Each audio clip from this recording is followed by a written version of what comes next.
Hello students, આજે આપણે ટેન્સીસમાં present continuous tense, past continuous tense અને પ્રેઝન્ટ પરફેક્ટ કન્ટિન્યુઅસ ટેન્સની વાત કરીશું. સાથે સાથે આ બધા જ ટેન્સનું એક્ટિવમાંથી પેસિવ કેવી રીતે કરવું એના વિશે પણ ચર્ચા કરીશું. ચાલો મિત્રો, હવે આપણે શરૂઆત પ્રેઝન્ટ કન્ટિન્યુઅસ ટેન્સથી કરીશું. સૌપ્રથમ આ ટેન્સના ઉપયોગ વિશે માહિતી મેળવીએ. કોઈ ક્રિયા હાલમાં ચાલુ છે તે દર્શાવવા માટે પ્રેઝન્ટ કન્ટિન્યુઅસ ટેન્સનો ઉપયોગ થાય છે. આપણે જોતા હોઈએ, સાંભળતા હોઈએ અને આપણી આજુબાજુ એ વખતે કોઈ પણ ક્રિયા થતી હોય તે દર્શાવવા માટે પ્રેઝન્ટ કન્ટિન્યુઅસ ટેન્સનો ઉપયોગ થાય. Now let's see keywords of present continuous tense.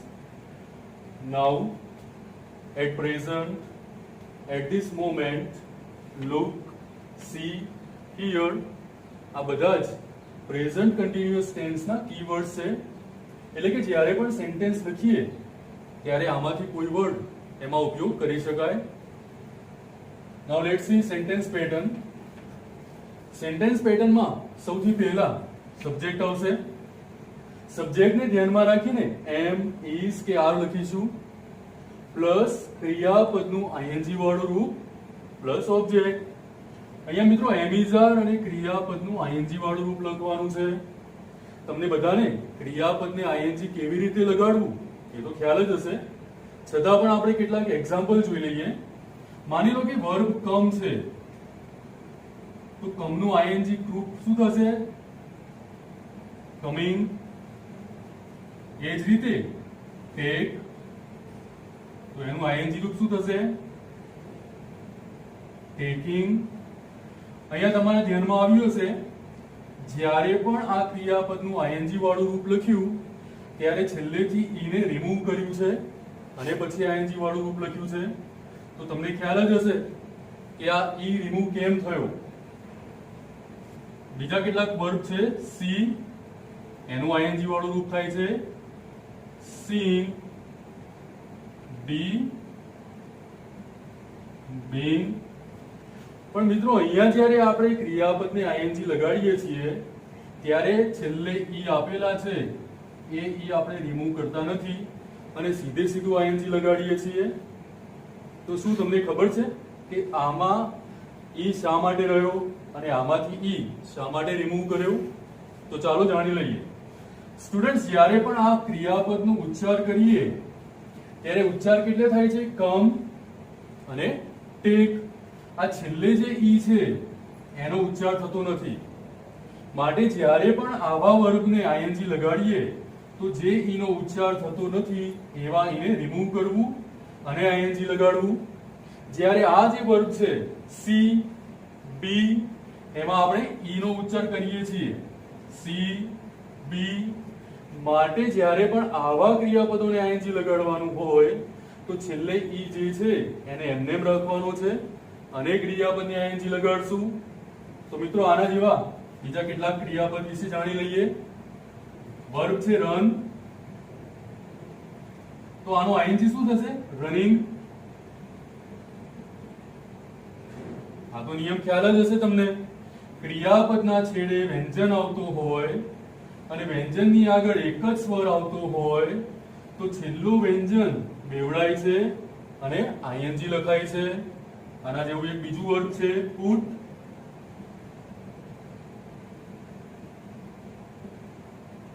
પુટને જ્યારે આઈએનજી લગાડશું તો એમાં પણ શું થશે? છેલ્લે વ્યંજન છે, વ્યંજનની આગળ એક જ સ્વર છે, માટે જ્યારે આઈએનજી કરશું ત્યારે છેલ્લું વ્યંજન બેવડાશે અને પુટનું થશે પુટિંગ. તો મિત્રો અહીંયા શું કરશું? Play, blow. અહીંયા પણ છેલ્લે વ્યંજન છે અને વ્યંજનની આગળ એક એક સ્વર આપેલો છે, તો શું આપણે અહીંયા વાય ડબલ કરશું અને ડબલ્યુ ને બે વાર લખીશું? ના મિત્રો, એવું નહીં થાય.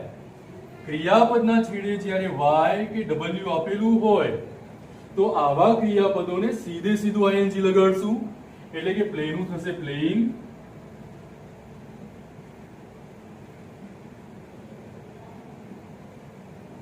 બ્લો નું થશે બ્લોઈંગ. હજુ પણ મિત્રો એક ક્રિયાપદ વિશે જાણી લઈએ.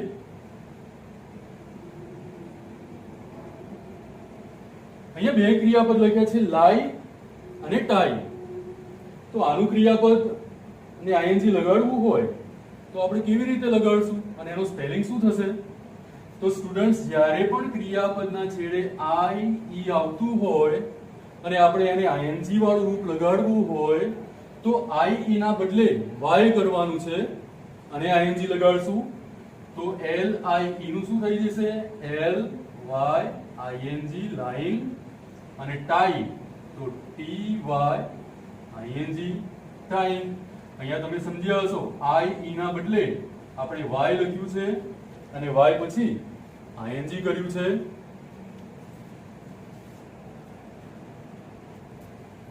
તો સ્ટુડન્ટ્સ તમે હમણાં જ શીખ્યા ક્રિયાપદને આઈએનજી કેવી રીતે લગાડશું. હવે મિત્રો કેટલાક એક્ઝામ્પલ જોઈશું પ્રેઝન્ટ કન્ટિન્યુઅસ ટેન્સના. પહેલા કરતા લખીએ છીએ આઈ. આઈ જોડે એમ જ આવશે. આઈ એમ લર્નિંગ ગ્રામર નાઉ. અત્યારે હું ગ્રામર શીખી રહ્યો છું. અહીંયા આપણે એમ પ્લસ ક્રિયાપદનું આઈએનજી વાળું રૂપ યુઝ કર્યું છે અને સમયદર્શક શબ્દ તરીકે નાઉનો યુઝ કરેલો છે. આ વાક્ય એક્ટિવ વોઇસમાં છે. હવે મિત્રો આ એક્ટિવ વોઇસમાં છે એવું કેવી રીતે ખબર પડશે? એક્ટિવ વોઇસમાં કર્તા જે છે એ વાક્યની શરૂઆતમાં હોય તો આપણને ખબર કેવી રીતે પડે કે આ કર્તા છે કે કર્મ છે? તો આના માટે એક સીધો રસ્તો છે. વાક્યમાં જે પણ ક્રિયાપદ હોય એ ક્રિયાપદને શું કાં તો કોનેથી પ્રશ્ન પૂછો એટલે આપણને કર્મ મળે અને આ જ ક્રિયાપદને કોણથી પ્રશ્ન પૂછો એટલે કર્તા મળશે. તો ક્રિયાપદ શું છે? લર્નિંગ. લર્નિંગ એટલે શીખવું. કોણ શીખી રહ્યું છે? તો જવાબ મળશે કે હું શીખી રહ્યો છું. આઈ શીખી રહ્યો છે. તો જ્યારે કર્તા વાક્યની શરૂઆતમાં હોય તો એવા વાક્યને એક્ટિવ વોઇસ કહેવાય. અને આ જ વાક્યમાં આપણે કર્મને જાણવું હોય કે કર્મ ક્યાં છે, કર્મ કયું છે, તો ક્રિયાપદને શુંથી પ્રશ્ન પૂછો કાં તો પછી કોનેથી પ્રશ્ન પૂછો એટલે આપણને કર્મ મળશે. લર્નિંગ એટલે શીખવું. શું શીખી રહ્યા છે? તો આપણને જવાબ મળશે ગ્રામર શીખી રહ્યા છીએ. તો વાક્યમાં આ કર્મ છે અને આ વાક્યમાં આઈ કર્તા છે. હવે સ્ટુડન્ટ બીજું એક વાક્ય જોઈએ એક્ટિવ વોઇસમાં જ. સ્ટુડન્ટ્સ આર doing homework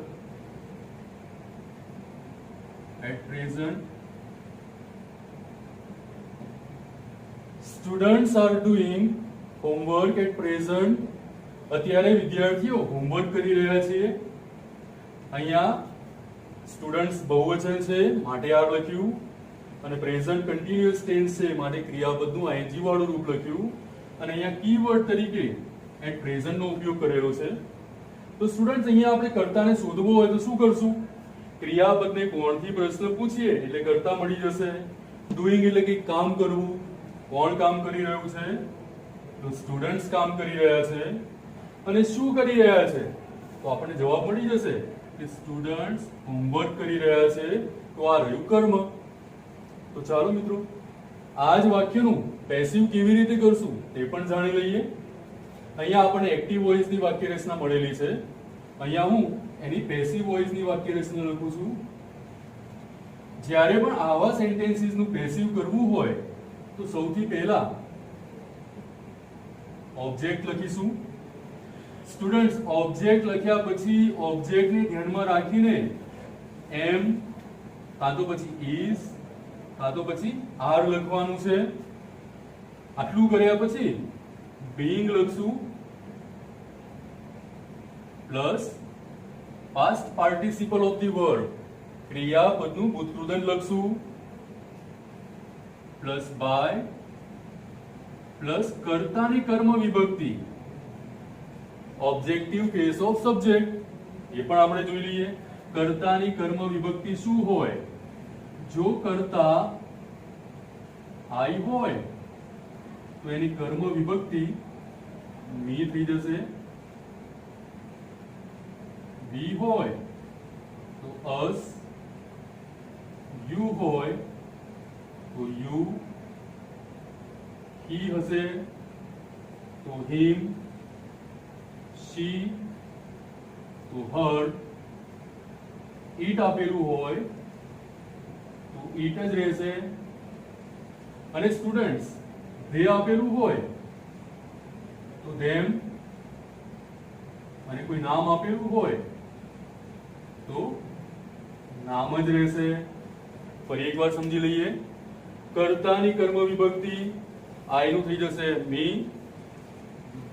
વી નું થશે અસ, યુ તો યુ, ઈ નું થઈ જાય હિમ, શી નું થઈ જશે હર, ઈટ નું થઈ જશે ઈટ, ધે નું ધેમ, અને કોઈ નામ આપેલું હોય તો નામનું નામ જ રહેશે. એમાં કોઈ પણ ફેરફાર નહીં કરીએ.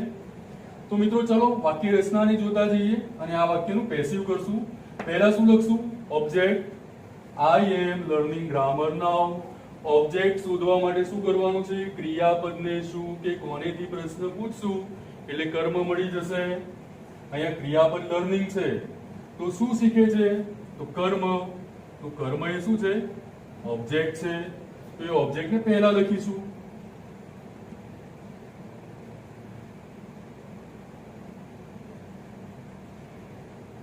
હવે સ્ટુડન્ટ્સ ગ્રામર ઓબ્જેક્ટ મળી ગયું, પછી એની પછી આપણે એમ ઇઝ કે આર લખવાનું છે. ગ્રામર એકવચન છે માટે એની જોડે શું આવશે? ઇઝ. ત્યારબાદ બીઇંગ લખવાનું છે તો બીઇંગ લખી દઈએ. પછી past participle of the verb, એટલે આપણી પાસે જે વર્બ હતું એનું ભૂતકૃદંત લખવાનું છે તો learn. Past participle of the verb પછી બાય, કર્તાની કર્મ વિભક્તિ, અહીંયા કર્તા આઈ છે તો આઈ ની કર્મ વિભક્તિ શું થઈ જશે? મી. તો મી. અને સમયદર્શક શબ્દ કે કીવર્ડ જે હોય તે જ લખવાનું છે. Grammar is being learned by me now. તો આ થઈ ગયું પેસિવ.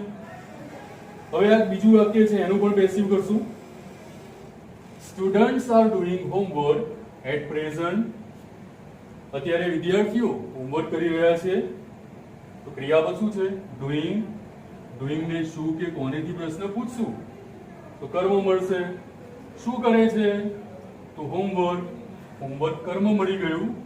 તો આ એક્ટિવ વોઇસ જે છે એનું હવે આપણે પેસિવ વોઇસ કરશું. હોમવર્ક એકવચન છે માટે આપણે ઇઝ લખીશું. ત્યારબાદ બીઇંગ. ડુ નું ભૂતકૃદંત ડુ, ડીડ અને ડન. ડન બાય સ્ટુડન્ટ્સ છે તો સ્ટુડન્ટ્સ જ લખીશું.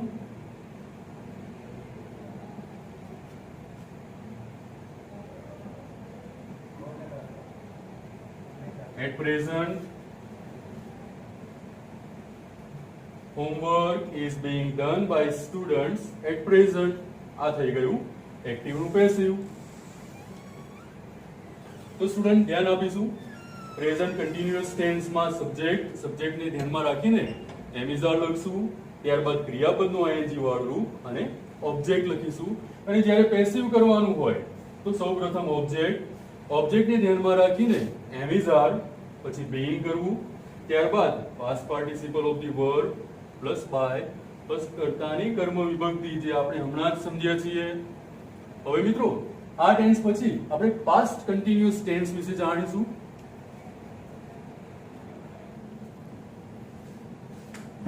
સ્ટુડન્ટ્સ હવે આપણે પાસ્ટ કન્ટિન્યુઅસ ટેન્સ વિશે ચર્ચા કરીશું. પાસ્ટ કન્ટિન્યુઅસ ટેન્સનો ઉપયોગ ક્યારે કરીશું? તો ભૂતકાળમાં કોઈ ક્રિયા ચાલુ હતી તે દર્શાવવા માટે પાસ્ટ કન્ટિન્યુઅસ ટેન્સનો ઉપયોગ થાય. કીવર્ડ્સ આ રીતે છે: at that time, then, when, while.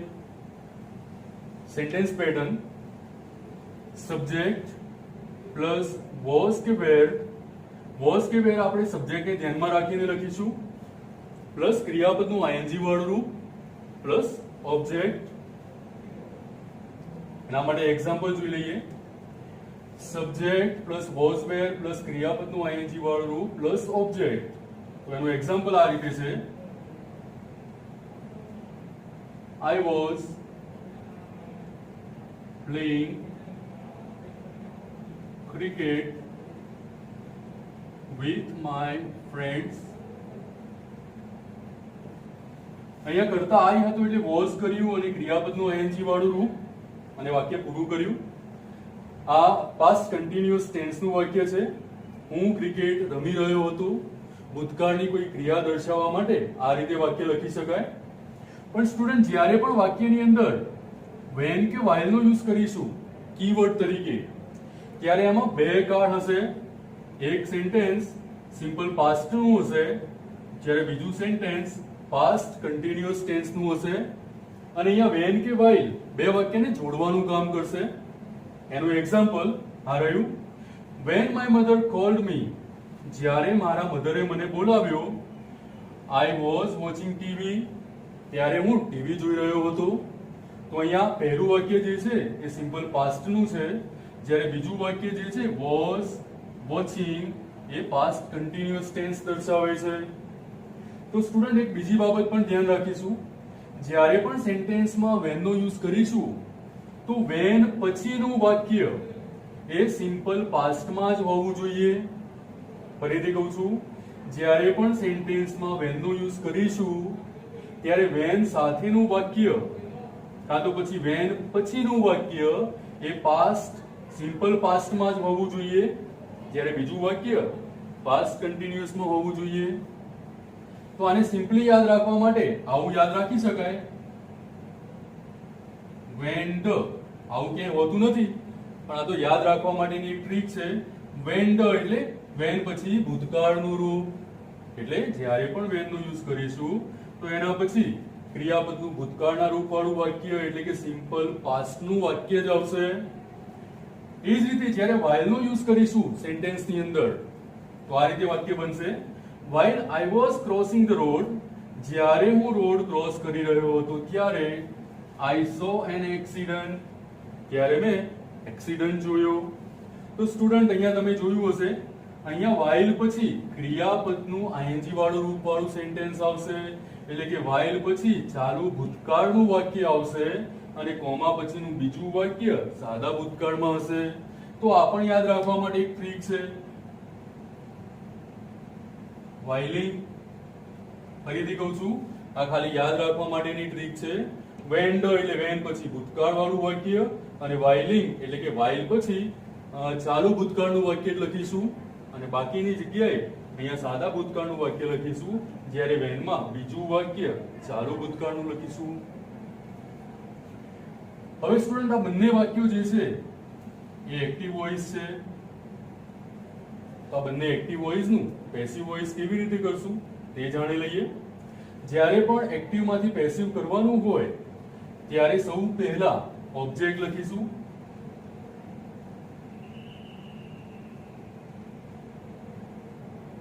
ઓબ્જેક્ટને ધ્યાનમાં રાખીને વોઝ તો પછી વેર લખવું.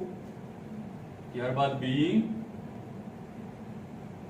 Plus past participle of the verb plus by plus કર્તાની કર્મ વિભક્તિ. કર્તાની કર્મ વિભક્તિ આપણે હમણાં જ સમજ્યા હતા. તો અહીંયા આપણે આ બધા જ વાક્યોનું પેસિવ કરીશું. તો સ્ટાર્ટ અહીંયાથી કરશું. પહેલા શું લખવાનું છે? વેન. ઓબ્જેક્ટ લખીશું. વાક્ય આ રીતે છે. When my mother cold me I was watching TV. તો મિત્રો આ પેસિવ વોઇસમાં સાદા ભૂતકાળનું પેસિવ નહીં કરીએ પણ જે સેન્ટેન્સ ચાલુ ભૂતકાળમાં છે એનું જ પેસિવ કરશું. એટલે કે આ વાક્ય જેમ છે એમનું એમ જ લખીશું. When my mother called me, આ વાક્ય એમનું એમ કોઈ પણ ફેરફાર કરવાનું નથી. હવે જે વાક્ય છે ચાલુ ભૂતકાળનું એનું પેસિવ કરશું. આઈ વોઝ વોચિંગ ટીવી, ક્રિયાપદને શુંથી પ્રશ્ન પૂછીએ, શું જુએ છે તો જવાબ મળશે ટીવી, તો ધેટ ઇઝ ઓબ્જેક્ટ. ટીવી એકવચન છે માટે વોઝ being watched by, કર્તાની કર્મ વિભક્તિ મી થાય છે. TV was being watched by me, આ વાક્યનું પેસિવ થઈ ગયું. ફરીથી સમજાવું. જ્યારે when થી વાક્યની શરૂઆત થતી હોય, ચાલુ ભૂતકાળનું વાક્ય હોય, ત્યારે સાદા ભૂતકાળમાં કોઈ ફેરફાર નહીં કરીએ. આપેલા વાક્યોમાં જે ચાલુ ભૂતકાળનું વાક્ય હોય એનું જ પેસિવ કરશું. એટલે કે સાદા ભૂતકાળનું વાક્ય એમનું એમ લખીશું, જે અહીંયા લખ્યું when my mother called me, comma આ વાક્યનું પેસિવ કર્યું. સૌપ્રથમ કર્મ શોધવાનું હતું. વોચને શુંથી પ્રશ્ન પૂછ્યું કે શું જુએ છે, તો આપણે કર્મ મળે છે ટીવી, તો એને પહેલા લખ્યું. ટીવી એકવચન છે માટે વોઝ, પછી બીઇંગ લખવાનું છે તો બીઇંગ, ક્રિયાપદનું ભૂતકૃદંત, વોચ્ડ બાય મી, મી એ આઈની કર્મ વિભક્તિ છે. તો ચાલો મિત્રો આ વાક્યનું પણ પેસિવ કરી દઈએ. અહીંયા પણ ચાલુ ભૂતકાળનું વાક્ય જે હશે એનું પેસિવ કરીશું. સાદા ભૂતકાળના વાક્યનું પેસિવ કરશું નહીં. વાક્ય આ રીતે છે, while I was crossing the road I saw an accident. અહીંયા પ્રશ્ન પૂછીએ શું ક્રોસ કરી રહ્યા છે, તો જવાબ મળશે the road, કોઈ ઓબ્જેક્ટ છે. while જ્યાં છે એનું ત્યાં જ લખશું, while the road એકવચન છે માટે was being crossed by me. સાદા ભૂતકાળનું વાક્ય એમનું એમ, I saw an accident.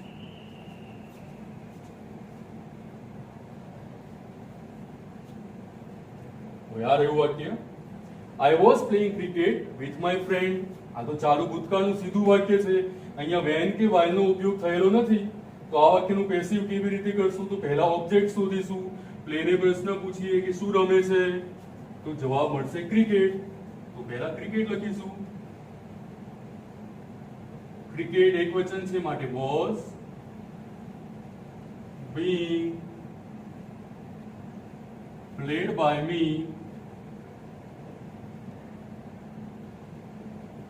with my friends. અહીંયા આપણે was being played નો ઉપયોગ કર્યો છે. અહીંયા when કે while હતું જ નહીં, તેથી આપણે જે સેન્ટેન્સ હતું એનું પેસિવ કર્યું. ચાલુ ભૂતકાળના વાક્યનું પેસિવ આ રીતે કરીશું. તો મિત્રો ખાસ ધ્યાન આપીશું, જ્યારે પણ ચાલુ ભૂતકાળનું સેન્ટેન્સ લખવાનું હોય અને when કે while કનેક્ટિવ તરીકે યુઝ થયો હોય, કીવર્ડ તરીકે યુઝ થયો હોય, તો એક વાક્ય સિમ્પલ પાસ્ટમાં હોવું જોઈએ, જ્યારે બીજું વાક્ય પાસ્ટ કન્ટિન્યુઅસ ટેન્સમાં હશે. ધ્યાન રાખીશું when સાથે સાદો ભૂતકાળ જ હોવો જોઈએ. તો when એક ટ્રીક છે જે તમે યાદ રાખી શકો, અને while સાથે ing વાળું વાક્ય હોવું જોઈએ, મતલબ ચાલુ ભૂતકાળનું વાક્ય હોવું જોઈએ. તો whiling એવું પણ યાદ રાખી શકો. સ્ટુડન્ટ્સ, હવે આપણે પ્રેઝન્ટ પરફેક્ટ કન્ટિન્યુઅસ ટેન્સ વિશે ડિસ્કસ કરીશું. પ્રેઝન્ટ પરફેક્ટ કન્ટિન્યુઅસ ટેન્સ એટલે ચાલુ પૂર્ણ વર્તમાન કાળ. આ ટેન્સનો ઉપયોગ આ રીતે છે, ક્રિયા ભૂતકાળમાં શરૂ થઈ હોય, વર્તમાનમાં પણ તે ક્રિયા ચાલુ હોય અને ભવિષ્યમાં પણ તે ક્રિયા ચાલુ રહેશે, આવું કંઈ પણ દર્શાવવું હોય તો પ્રેઝન્ટ પરફેક્ટ કન્ટિન્યુઅસ ટેન્સનો ઉપયોગ કરીશું. જ્યારે પણ આ ટેન્સની અંદર કીવર્ડ તરીકે સિન્સ કે ફોરનો યુઝ કરીશું, ત્યારે ખાસ આ બે બાબતો ધ્યાનમાં રાખીશું. જ્યારે પણ સેન્ટેન્સમાં સિન્સનો ઉપયોગ થાય ત્યારે સિન્સ પછી પોઈન્ટ ઓફ ટાઈમ દર્શાવવાનું છે. પોઈન્ટ ઓફ ટાઈમ એટલે ચોક્કસ સમય, જેમ કે 7 o'clock, જાન્યુઆરી, મોર્નિંગ, આ બધા ચોક્કસ શબ્દો છે. તો સિન્સ પછી ચોક્કસ શબ્દો આવશે, પોઈન્ટ ઓફ ટાઈમ આવશે. અને જ્યારે સેન્ટેન્સમાં ફોરનો યુઝ કરીશું તો એને પછી લેન્થ ઓફ ટાઈમનો યુઝ કરવાનો છે. તો અહીંયા લેન્થ ઓફ ટાઈમ એટલે શું? લાસ્ટ 2 અવર્સ કાં તો પછી લાસ્ટ 2 મંથ્સ, આને લેન્થ ઓફ ટાઈમ કહેવાય, સમયગાળો કહેવાય. સેન્ટેન્સ પેટર્ન આ રીતે છે: subject plus have or has, કર્તાને ધ્યાનમાં રાખીને હેવ કે હેઝ લખવું, પ્લસ બીંગ પ્લસ ક્રિયાપદનું આઈએનજી વાળું રૂપ પ્લસ ઓબ્જેક્ટ.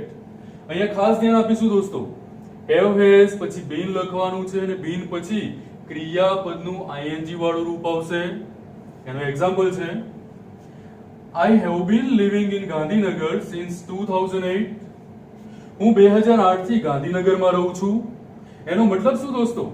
અહીંયા બે ક્રિયાની શરૂઆત 2008 માં થઈ છે, એટલે કે ક્રિયા ભૂતકાળમાં શરૂ થઈ છે. અને જ્યારે વ્યક્તિ આ સેન્ટેન્સ બોલતું હોય એનો મતલબ એમ કે વર્તમાનમાં પણ ગાંધીનગરમાં રહેવાની ક્રિયા ચાલુ છે અને ભવિષ્યમાં પણ એ વ્યક્તિ ગાંધીનગરમાં જ રહેશે. આવો એનો મીનિંગ થાય. અહીંયા તમે જોઈ શકો છો, સિન્સ પછી 2008 એ ચોક્કસ સમય છે, પોઈન્ટ ઓફ ટાઈમ છે. તો સિન્સ પછી પોઈન્ટ ઓફ ટાઈમ જ લખવો. Let's see another sentence. Students have been studying in library for last 2 hours. વિદ્યાર્થીઓ છેલ્લા 2 કલાકથી લાઇબ્રેરીમાં અભ્યાસ કરી રહ્યા છે. તો અહીંયા ક્રિયા શરૂ ક્યારે થઈ? 2 કલાક પહેલા. હાલમાં પણ વિદ્યાર્થીઓ લાઇબ્રેરીમાં અભ્યાસ કરી રહ્યા છે એવું સમજવું, અને એના પછીના સમયમાં પણ તેઓ લાઇબ્રેરીમાં અભ્યાસ કરશે એવો આનો મતલબ થાય. અહીંયા કીવર્ડ તરીકે for નો યુઝ થયો છે, અને for પછી લાસ્ટ 2 અવર્સ એ લેન્થ ઓફ ટાઈમ કહેવાય, સમયગાળો કહેવાય. તો ફોર પછી લેન્થ ઓફ ટાઈમ નો યુઝ કરીશું, અને સિન્સ પછી ચોક્કસ સમય એટલે કે પોઈન્ટ ઓફ ટાઈમ નો યુઝ કરીશું.